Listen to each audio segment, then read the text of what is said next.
creation of a Unionist Virginia government in exile and installed temporary military governors in areas of Tennessee, North Carolina, and Arkansas, who proposed to carry on the usual functions of state government as though secession and the secessionists had never existed. But whatever the legal and constitutional arguments, the Confederacy did not look at all like a mere insurrection, like the Whiskey Rebellion or the Dorr Rebellion. It comprised 11 contiguous states with a population of more than 9 million. Belgium, by comparison, had a population of less than 5 million, Scandinavia 18 million, and it created a new government larger than most European nation-states, along with armies to defend it. The leaders of the South have made an army, and they have made what is more, they have made a nation, declared William Ewart Gladstone, the United Kingdom's Chancellor of the Exchequer. Ironically, Gladstone's view was echoed by several of the most fervent members of Lincoln's own party, the Republicans. They had become known as radicals from the outset of the war, and though the term described only about half of the Senate's Republicans, and slightly more than that in the House of Representatives, they were unapologetic in asserting that the Confederate States had lost all title to statehood by seceding. What had really happened when the Southern states seceded, Massachusetts Senator Charles Sumner countered, was state suicide or state forfeiture or state abdication. Whatever the name, secession had converted the old Southern states into something less than what they had been. What was more, it was the prerogative of Congress, not the President, to define that status and create the policies which control any ideas of reconstructing the Union. Thaddeus Stevens, Sumner's counterpart in the House of Representatives, wanted to go even further. "We propose to confiscate all the estates of every rebel belligerent whose estate was worth $10,000, or whose land exceeded 200 acres in quantity. As for the Confederate leadership, and how many captive enemies it would be proper to execute as an example to nations, Stephen would bleakly leave others to judge." Lincoln, however, wanted no part of such a draconian reconstruction.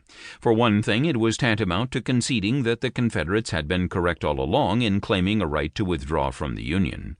Lincoln laid out his first detailed strategy for amnesty and reconstruction in December 1863. He proposed to grant full pardons with restoration of all rights of property except as to slaves to any inhabitants of Southern states reoccupied by federal military forces upon taking an oath of future loyalty and keeping said oath inviolate. There were several categories of exceptions to this opportunity: civil or diplomatic agents of the Confederacy, military and naval officers, and those who had mistreated Union prisoners of war.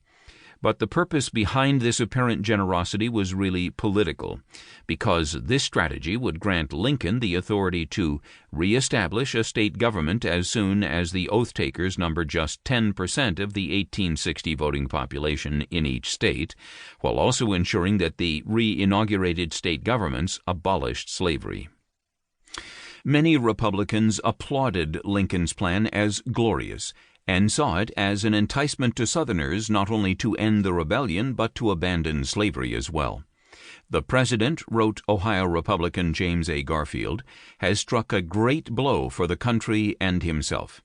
But so broad an offer infuriated Stevens and Sumner, who interpreted this approach to mean that traitors were being invited back into the Union with full privileges and with only one significant punishment, and by a president who meant to sideline Congress in overseeing the process. Opposition to Lincoln's plan within Congress, and within Lincoln's own party, was spearheaded by Ohio Senator Benjamin Wade and Maryland Congressman Henry Winter Davis, who designed a Reconstruction plan of their own. First, the required number of oath-takers was increased from 10 to 50%. Then a civilian provisional governor would be appointed, and the eligible voters would elect a state convention to write a new state constitution that would ban slavery and forbid rebel officers from serving in the legislature or as governor. Only then could these states resume their proper place in the Union and send representatives and senators to Congress. "Until majorities can be found loyal and trustworthy for state government," declared Wade, "the South must be governed by a stronger hand than either Lincoln or its own repentant Unionists." Lincoln scoffed at the Wade-Davis plan.